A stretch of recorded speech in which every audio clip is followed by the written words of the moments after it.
Alors, pour les terrains difficiles, c'est-à-dire, pour une raison ou pour une autre, vous n'avez pas pu trouver un terrain avec 1,50 m de profondeur.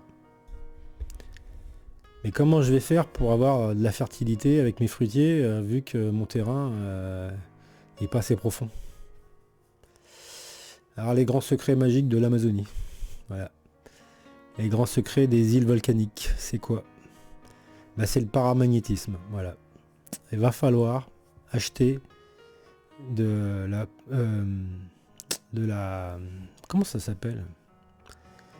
C'est de la pouzzolane ou c'est gris? Ah bah j'ai oublié. Je vais essayer de le trouver. C'est pas là. Si, c'est là. Ça s'appelle ah bah je l'ai mis dans l'achat. Faut que j'en achète. Je dois faire l'expérience parce que j'ai un terrain particulièrement lent. Moi j'ai un sol qui est pas assez profond. Et il va falloir que j'accélère les arbres. Parce que ce qui se passe, c'est que quand les arbres, ils savent qu'il n'y a pas de profondeur de sol. Ils le savent. Ils ont des détecteurs. Ils connaissent l'environnement dans lequel ils évoluent. Et s'ils savent qu'il n'y a pas beaucoup de terre, ils vont se restreindre. Ils vont pas pousser beaucoup. Donc du coup, ils vont pas vous faire beaucoup de fruits parce qu'ils n'auront pas beaucoup de racines. Parce qu'il n'y a pas assez de sol. Donc il y a un truc pour booster ça. Alors ce qu'il faut savoir, c'est que les plantes se nourrissent de deux choses. Elles se nourrissent d'électricité et elles se nourrissent de paramagnétisme. Et en augmentant ces deux facteurs, vous allez pouvoir faire croître des arbres dans un sol peu... Alors j'espère que votre sol il est robuste l'hiver, parce que sinon avec la tempête vous risquez d'avoir des arrachages d'arbres.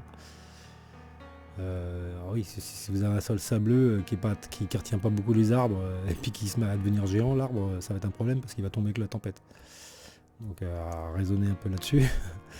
Mais oui, le noyer, si vous plantez un noyer dans peu de profondeur de sol, quand il va faire 20 mètres, il risque de s'arracher du sol. Hein. Faut penser à ça aussi. Hein. Alors, je sais plus c'est quoi. C'est une pierre volcanique. Comme il y en a plusieurs types. Il faut qu'elle ait 9000 micro CGS. Comment je vais trouver ça, moi? J'avais dit que c'était dans l'achat. L'achat, il est là. Où est-ce que il y a plein de trucs que je dois acheter que je sais plus où c'est. Basalte volcanique. Faut acheter du basalte volcanique, mais alors attention, il y a des pièges. Le basalte, il va être efficace 1 à 2 ans, après le paramagnétisme va disparaître. Donc il va falloir couler du ciment basaltique. 50% de basalte, 50% de ciment. Et il va falloir faire des pierres en ciment qu'on pose auprès du pied qu'on pose près du pied des arbres, quoi. En gros. Comme ça, ce qui va se passer, c'est que la pierre va sans arrêt transmettre ce paramagnétisme à l'arbre sans jamais le perdre. Parce qu'il est emprisonné dans le ciment et donc il ne sera pas détruit et consommé par le vivant dans le sol. Voilà. Alors, je vais vous expliquer en gros comment ça fonctionne cette histoire de paramagnétisme. En fait, la particularité du paramagnétisme, c'est que en fait, c'est au contraire du fer, où quand vous frottez contre un aimant, il prend de l'aimantation et il la garde. Là, en fait, le paramagnétisme, c'est le principe même des transfos. Vous avez du fer doux autour des transfos, ce qui fait que le magnétisme, il n'est pas rémanent. Il disparaît dès que vous arrêtez de générer du champ magnétique dessus. Et ça, c'est important parce qu'en fait, ce qui se passe, c'est que dans l'univers, vous ne voyez pas, mais vous l'entendez pas non plus, mais il y a un signal très haute fréquence qui circule dans l'univers, qui contient les informations de la vie. Et le paramagnétisme, il retransmet ces informations en les amplifiant. Sans rémanence. Parce que le problème, c'est s'il y a de la rémanence, ça veut dire que l'information va résonner et l'information ne va pas circuler correctement.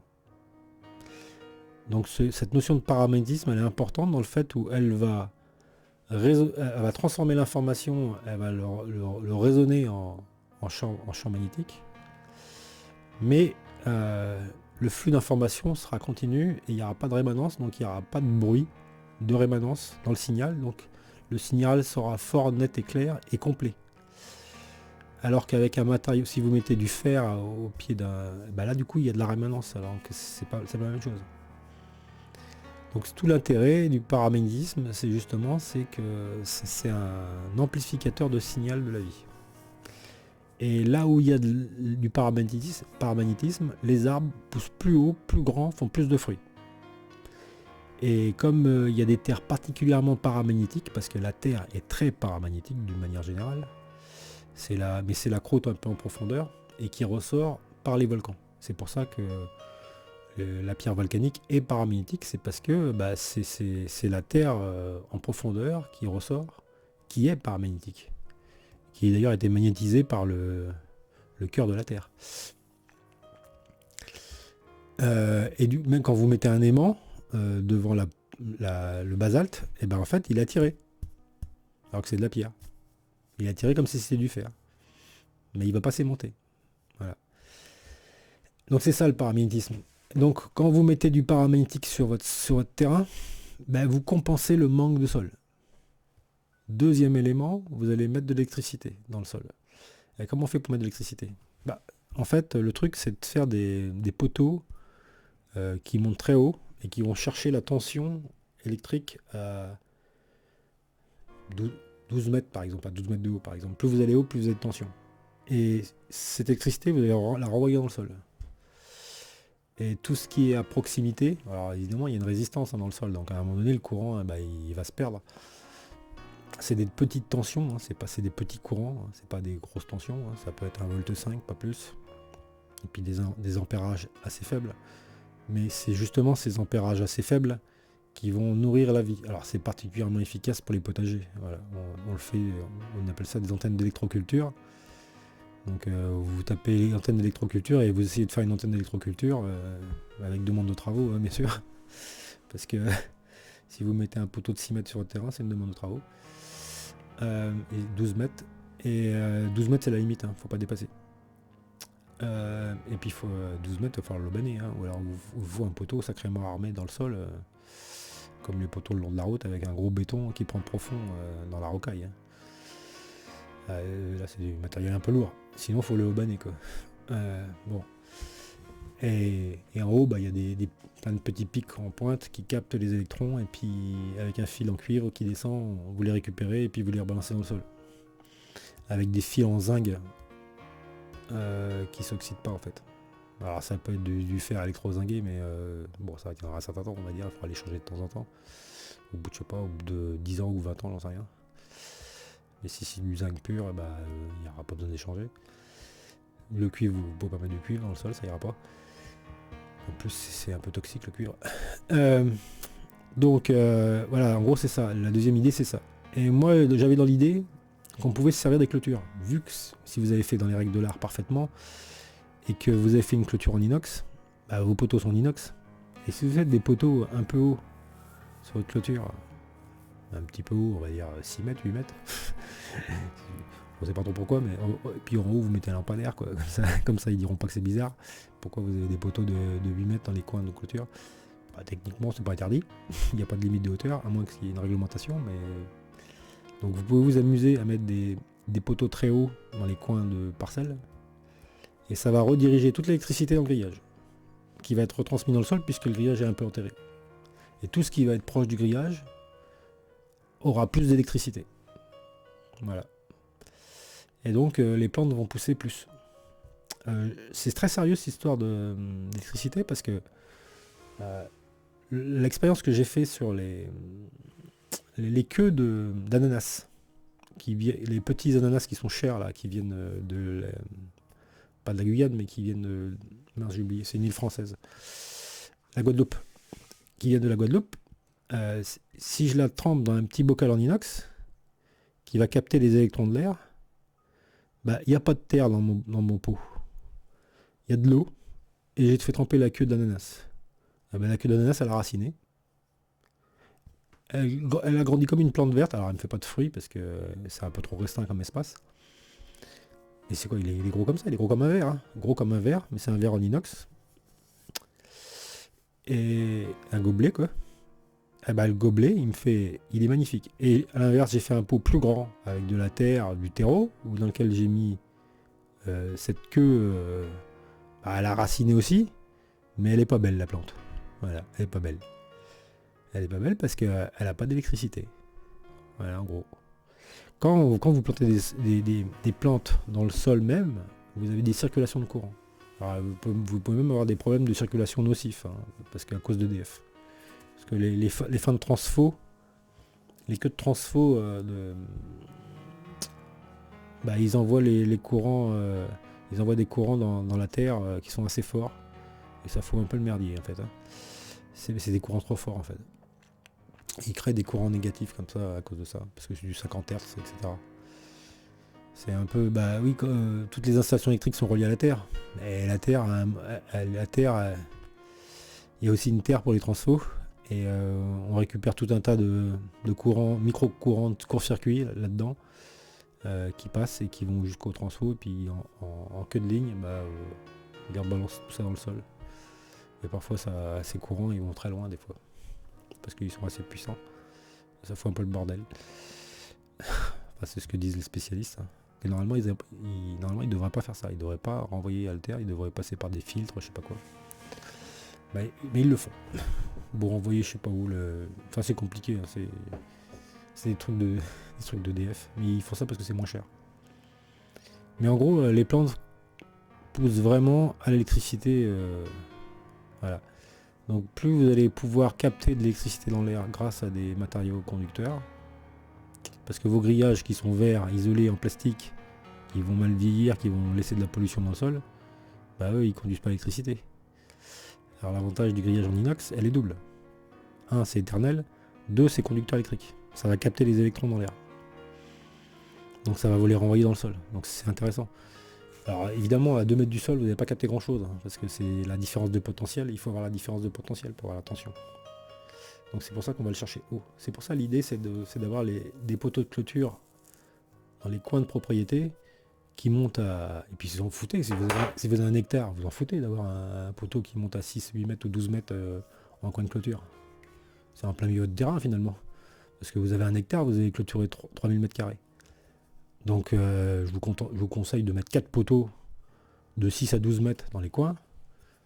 Vous l'aubanez.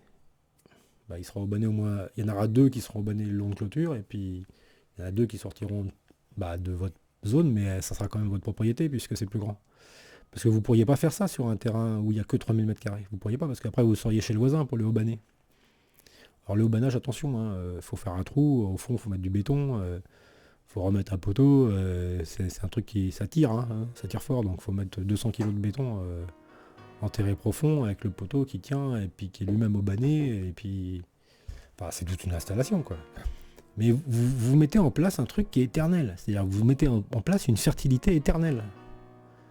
Donc là c'est l'idée du paradis, l'idée du paradis c'est une terre fertile dans laquelle, malgré l'inconvénient du manque de sol, vous avez réussi à créer la fertilité. Et donc cette fertilité, vous la créez de manière éternelle en emprisonnant. Alors le ciment basaltique, va falloir qu'il résiste au gel. Alors ça va peut-être pas être éternel parce que là, pour le coup, il est gélif. Donc, pour qu'il soit gélif, il va falloir l'hydrofuger. C'est un peu compliqué. Vous pouvez essayer, vous pouvez vous renseigner. Si vous êtes un technicien du béton, vous allez savoir faire des bétons extrêmement durables, mais le béton a tendance à prendre l'humidité, donc avec les cycles de gel, au bout d'un certain temps, il va pas être éternel quoi. Mais j'ai jamais vu aucun béton durer 1000 ans déjà.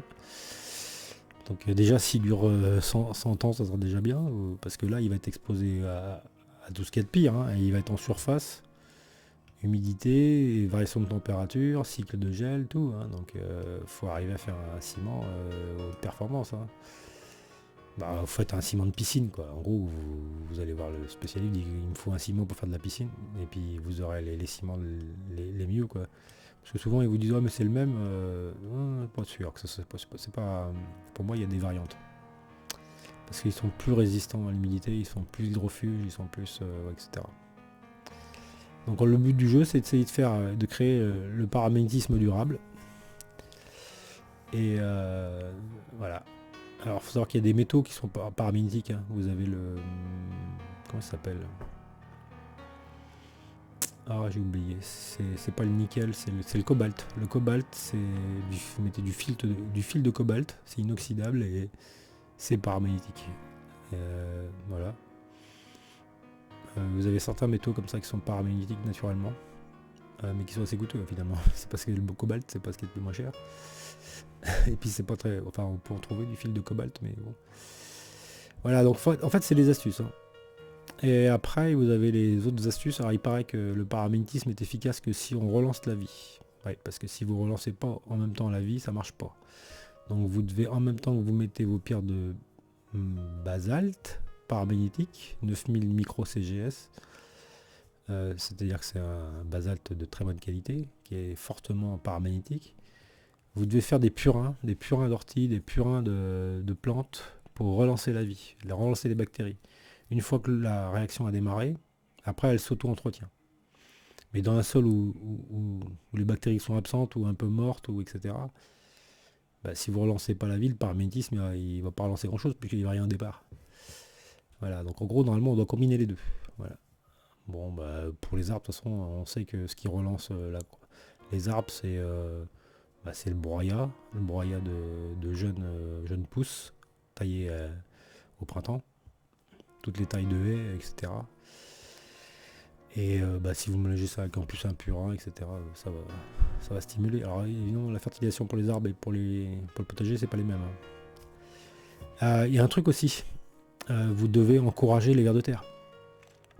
Parce que qu'est-ce qui fait l'humus? C'est les vers de terre. C'est les cacas de vers de terre. Et pour avoir plein de cacas de vers de terre, il faut beaucoup de vers de terre. Alors comment on fait pour relancer les vers de terre? Alors, je l'ai vu récemment, j'ai d'ailleurs commencé l'expérience. Vous récupérez un carton marron, sans étiquette, sans encre, sans machin, hein, sans métaux lourds, voilà. Et une plaque d'un mètre carré par exemple. Et puis dessus vous mettez vos déchets de cuisine. Alors vous, avec un cutter, vous coupez pour que les vers de terre puissent traverser. Donc vous faites des croisillons dans tous les sens et puis par endroit il pourra passer quoi. Parce que les vers de terre se nourrissent de la matière organique. Et le carton, c'est de la matière organique. Ils adorent. C'est leur nourriture préférée, le carton. Ils adorent. Et j'ai eu l'occasion de me rendre compte que sous mes plaques, quand on faisait du BMX, on s'amusait à mettre des plaques, des palettes d'eau là. Vous voyez, c'est comme le carton, mais c'est un carton dur. Dessous, chaque fois qu'on les enlevait, il y avait plein de vers de terre dessous. Et c'est marrant, ils se mettent tous là. Je me disais, c'est bizarre. En fait, c'est qu'ils se nourrissent de la plaque en carton. Alors, elle est dure, donc ça dure très longtemps. Mais sur un carton mou, humidifié, pour eux c'est le bonheur. Parce qu'ils ont à la fois l'humidité, la nourriture, et alors là ils se multiplient maxime. Et du coup, pour votre potager, en gros, l'hiver, vous mettez des cartons, vous mettez la tonte, vous mettez vos déchets végétaux par-dessus, ça maintient l'humidité, vous arrosez tout ça, pour que le carton soit mou, et là les vers de terre ils vont se multiplier de folie. Voilà, donc en fait l'idée, plus il y a de vers de terre, plus la terre est fertile, hein, c'est bien connu.